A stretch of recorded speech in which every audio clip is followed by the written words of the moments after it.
Hello दोस्तों, मेरा नाम प्रशांत सागर है और क्रीपी कंटेंट हिंदी में आपका स्वागत है।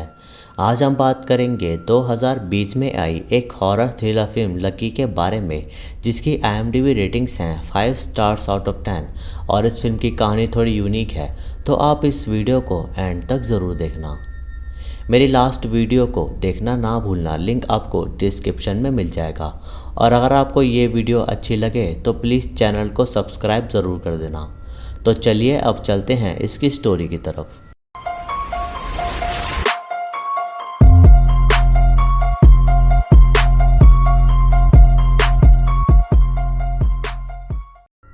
तो फिल्म की शुरुआत में हम मे नामक ऑथर को देखते हैं, जिसकी बुक पब्लिशर द्वारा रिजेक्ट हो गई थी, जिसके कारण मे को काफ़ी गुस्सा आता है क्योंकि उसने उस बुक को लिखने में महीनों की मेहनत की थी। लेकिन मे कुछ ना बोलकर वहां से चुपचाप अपना पैकअप करके चली जाती है और कार पार्किंग में मे को किसी लेडी के चीखने की आवाज़ सुनाई देती है, लेकिन वो उस पर ध्यान नहीं देती और वो कार ड्राइव करके वहाँ से अपने घर के लिए निकल जाती है। फिर घर पहुंचकर मे नोटिस करती है कि किचन में एक प्लेट टूटी हुई है और वहाँ एक शीशे का टुकड़ा भी पड़ा हुआ था, जिससे उसे लगता है कि शायद ये नॉर्मली यहाँ पड़ा है। और काफ़ी दिनों बाद घर आने के कारण मे टेड के साथ अपना टाइम स्पेंड करती है। उसी रात मे देखती है कि उसकी उंगली में भी एक कांच का टुकड़ा फंसा हुआ है और तभी वो सोने चली जाती है और सोते हुए उसे बाहर से कुछ आवाज़ सुनाई देती है। तो वो देखती है कि बाहर एक अजीब सा आदमी खड़ा है जिसने अजीब सा मास्क पहना हुआ था और उसे देखकर मे डर जाती है। तो वो टेड को जगाती है और बताती है कि बाहर एक आदमी खड़ा है जो दिखने में काफ़ी अजीब है। और ये बात सुनकर टेड मे को फेडअप होकर कहता है कि यार वो फिर से आ गया। और वो मे को बताता है कि उसे पता है कि एक आदमी उन्हें हर रोज़ मारने आता है। और इस बात से मे समझ नहीं पाती कि भला टेड ये बात इतनी ईजिली कैसे ले रहा है, जबकि वो आदमी उन्हें मारने आया हुआ था। तभी उन्हें बाहर से कुछ टूटने की आवाज़ आती है। तो टेड आलस में उस आदमी को गोल्फ स्टिक से मारने जाता है और मे उसका पीछा करती है। तो उसे वो आदमी उन्हें ढूंढता हुआ मिलता है, इसलिए मे छुप जाती है और वो टेड को ढूंढने लगती है। लेकिन तभी उसे वो अजीब सा आदमी पकड़ लेता है और हार्म करने की कोशिश करता है, जिससे मे काफ़ी डर जाती है। पर समय रहते वहाँ टेड आकर उस आदमी को गोल्फ स्टिक से मारकर बेहोश कर देता है। तभी टेड मे को बेडरूम में ले जाने लगता है। तो मे उससे पूछती है कि उस आदमी का क्या। तो टेड उसे कहता है कि चिंता मत करो, वो आदमी अब तक वहाँ से जा चुका होगा। और जब मे उस आदमी को पलट कर देखती है तो वो सच में वहाँ नहीं था। और ये देखकर मे समझ नहीं पाती है कि भला टेड को उस आदमी के बारे में इतना कैसे पता है और उसके आने से टेड इतना काम क्यों था। मैं ऑलरेडी पुलिस को कॉल कर चुकी थी, इसलिए वो पुलिस को सब बता देते हैं, जिस पे ऑफिसर उन्हें कहती है कि वो दोनों लकी हैं कि वो बच गए। अगली सुबह में उठती है तो उसे लगता है कि वो कोई बुरा सपना देख रही थी, लेकिन टेड उसे बताता है कि वो कोई सपना नहीं था, बल्कि कोई किलर सच में उन्हें हर रोज़ मारने आता है और वो टेड से ज़्यादा मे को मारना चाहता है, जिसे टेड एक्सप्लेन ही कर रहा था कि मे उस पर चिल्लाने लगती है और इससे उन दोनों में बहस हो जाती है। तो टेड उसे कहता है कि वो यहाँ से जा रहा है और वो तभी वापस आएगा जब मे शांत हो जाएगी। और फिर मे टेड को रोकने की कोशिश करती है, लेकिन टेड तब तक वहाँ से जा चुका था। फिर मैं पूरा दिन टेड को कॉल करती है, लेकिन वो उसे पिक नहीं कर रहा था, इसलिए मैं टेड की बहन सैरा को कॉल करके सब बता देती है और सैरा भी उन्हें यही कहती है कि वो लकी है कि वो बच गई। टेड का वेट करते करते रात हो जाती है और अब मे को अकेला ही उस आदमी का सामना करना था, इसलिए वो प्रिपेयर्ड थी। और वह अजीब सा आदमी भी ठीक टाइम पर वहां आ जाता है और मे को पकड़ने की कोशिश करता है, लेकिन मे बड़ी आसानी से उस आदमी को स्टेयर से धक्का दे देती है, जिससे गिरकर वो आदमी मर जाता है। लेकिन जैसे ही मे पुलिस को कॉल करने जाती है तो वह आदमी वहाँ फिर से गायब हो चुका था। फिर वहाँ एक ऑफिसर आता है जिसे मे सब बताती है और उसका ध्यान वहीं पड़े कांच के टुकड़े पर जाता है और वह कहता है कि ये किसी के लिए डेंजरस है। और बातों बातों में हमें पता चलता है कि टेड मे को पहले भी छोड़कर जा चुका था, क्योंकि मे ने उसे चीट किया था। अगली सुबह मे सैरा के घर जाती है, जहां उसे पता चलता है कि टेड अपने पेरेंट्स के घर है। उसके बाद वह अपनी बुक साइनिंग के लिए कॉन्फ्रेंस में जाती है, जहां उसकी मुलाकात ईडी से होती है। और हम नोटिस करते हैं कि मे के पास रखी कुकीज़ हैप्पी की जगह सैड हैं, जो कि यह दर्शाता है कि मे अपनी लाइफ में खुश नहीं है और वो खुशी खुशी अपनी बुक को साइन नहीं कर रही। उस रात मे को फिर से उस आदमी का सामना करना था और वो फिर से आ जाता है तो मे उसे स्टैप करके मार देती है और वो फिर से गायब हो जाता है। और तभी वहाँ पुलिस आती है, लेकिन वो 3 दिन से उस किलर को नहीं पकड़ पा रही थी, क्योंकि हो सकता है कि सिर्फ मे ही उस किलर को देख सकती है। और वो ऑफिसर भी मे को यही कहता है कि वो लकी है।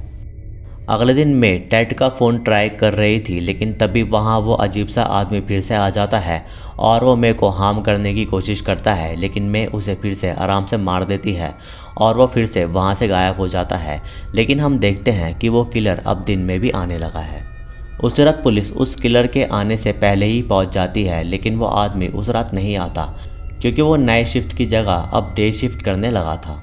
अगली सुबह वो आदमी फिर से आता है और इस बार उसने मे को हर्ट कर दिया था, लेकिन मे उसे आसानी से मार देती है और वो फिर से गायब हो जाता है। और तभी वहाँ मे का एडिटर पहुँच जाता है और वो मे को कहता है कि पब्लिशर तुम्हारे साथ एक और बुक प्लान करना चाहते हैं, और इस पे भी वो एडिटर उसे कहता है कि वो लकी है। इस बात से मे ऑफेंड हो जाती है, क्योंकि वो ऑलरेडी काफ़ी परेशान थी और वो रॉब को कहती है कि उसने पहली बुक में काफ़ी मेहनत की है, इसलिए उसे दूसरी बुक मिली है और उसमें उसका कोई लक नहीं जबकि मेहनत है। उस रात मे को लगता है कि वो आदमी रात में नहीं आएगा, लेकिन मे गलत थी और तभी उसे वो आदमी फिर से घर के बाहर दिखता है, लेकिन इस बार पुलिस मे के घर के बाहर ही खड़ी थी। और जब पुलिस उस किलर को पकड़ने जाती है तो उन्हें घर में कोई नहीं दिखता और ना ही उन्होंने किसी आदमी को घर में घुसते हुए देखा, जिससे पुलिस को मे पर यह शक होने लगता है कि मे अपना दिमागी संतुलन खोने लगी है। और ऐसा ही मे को लग रहा था, क्योंकि वो उस आदमी की वजह से काफ़ी दिनों से ठीक से नहीं सो पा रही थी। अपना माइंड फ्रेश करने के लिए मे कुछ दिन सैरा के घर रहने चली जाती है और मे नोटिस करती है कि सैरा की पीठ पर एक स्कार है। और फिर मे अपना सामान अनपैक करने लगती है, लेकिन वहाँ भी वो किलर उसे मारने आ जाता है और हम नोटिस करते हैं कि उस किलर के पास भी सेम वही हथौड़ा था जो मे के पास था।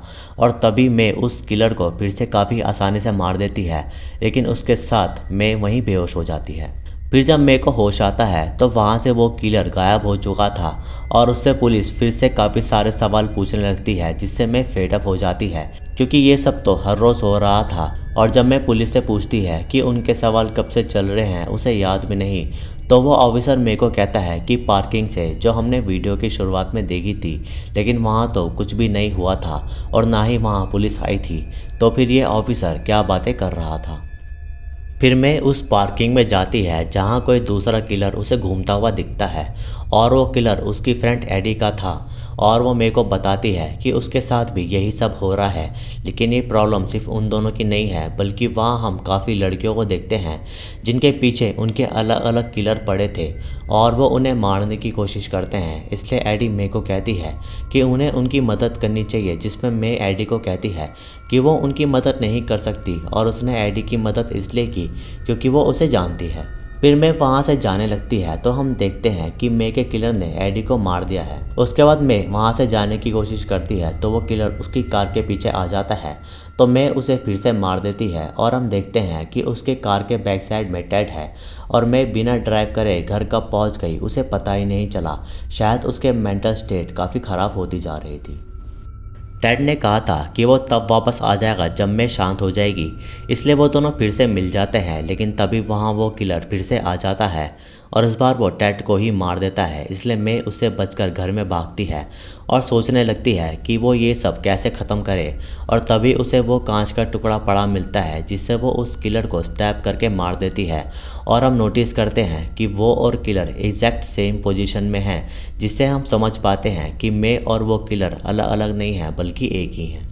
वो किलर इस बार वहाँ से गायब नहीं हुआ, इसलिए मे उसका मास्क उतारती है और हैरानी वाली बात ये थी कि उस किलर का एक ही फेस नहीं था बल्कि हज़ारों फेस थे, जिससे हम समझ पाते हैं कि दुनिया में ऑलमोस्ट सभी लोग अपनी अपनी प्रॉब्लम या फिर अपने अपने किलर का सामना कर रहे हैं। और बस इतना दिखाते ही ये फिल्म यहाँ ख़त्म हो जाती है। एक्चुअली इस फिल्म में आज के टाइम के औरतों के हालात दिखाए गए हैं और उनकी प्रॉब्लम्स को किलर के रूप में दिखाई गई है कि हर रोज़ कैसे उनकी लाइफ में प्रॉब्लम्स आती हैं जिसका वो डटकर सामना करती हैं। मूवी की शुरुआत में वो किलर सिर्फ रात को आता था, लेकिन बाद में वो किलर किसी भी वक्त आ रहा था और बार बार मे को हार्म करने की कोशिश कर रहा था। और इससे हम समझ पाते हैं कि प्रॉब्लम धीरे धीरे बढ़ती चली जाती है। फिल्म की एंडिंग में हम देखते हैं कि मे काफ़ी परेशान हो चुकी थी और सोच रही थी कि इस प्रॉब्लम को कैसे सॉल्व करें, इसलिए वो उस किलर को कांच के टुकड़े से स्टैप कर देती है और उनकी पोजीशन एग्जैक्ट सेम थी, जिससे हम समझ पाते हैं कि मे ने खुद को ही मार लिया है और उसने उस प्रॉब्लम से बचने के लिए सुसाइड कर ली है, इसलिए इस बार वो किलर वहाँ से गायब नहीं हुआ। जब मैं एडी को कहती है कि वो किसी की मदद नहीं कर सकती सिवाय अपने, जो कि एक्चुअल सॉल्यूशन था इस प्रॉब्लम का, लेकिन ऐसा नहीं है, हर कोई सबकी मदद कर सकता है जब उन्हें प्रॉब्लम आए। और जब मैंने एडी के किलर को मार दिया था, इससे हम समझ पाए कि सब हर किसी की मदद कर सकते हैं। हम ये भी नोटिस करते हैं कि वो किलर मे से काफ़ी ताकतवर था, लेकिन तब भी मे उसे आसानी से मार देती थी, जो कि ये दर्शाता है कि प्रॉब्लम्स बस दिखने में बड़ी होती हैं और हम चाहें तो उनको आराम से एक झटके में भी ख़त्म कर सकते हैं। यह प्रॉब्लम डोमेस्टिक वायलेंस पर भी दिखाई गई है, जिसमें हर रोज़ किसी न किसी घर में डोमेस्टिक वायलेंस होता है, इसलिए वो डोमेस्टिक वायलेंस के रूप में रात को आया करता था। और हम ये भी देखते हैं कि टेड उस किलर के आने से बिल्कुल चिल था, जो कि ये दर्शाता है कि टेड अपनी प्रॉब्लम से यूज्ड टू हो चुका था, इसलिए उसके मन से उस प्रॉब्लम यानी किलर का डर निकल चुका था और यही अभी मे के लिए नया था, इसलिए वो उस किलर से काफ़ी डरती थी। लेकिन आगे चलते चलते वो भी उस किलर को लेकर काफ़ी यूज्ड टू हो गई थी।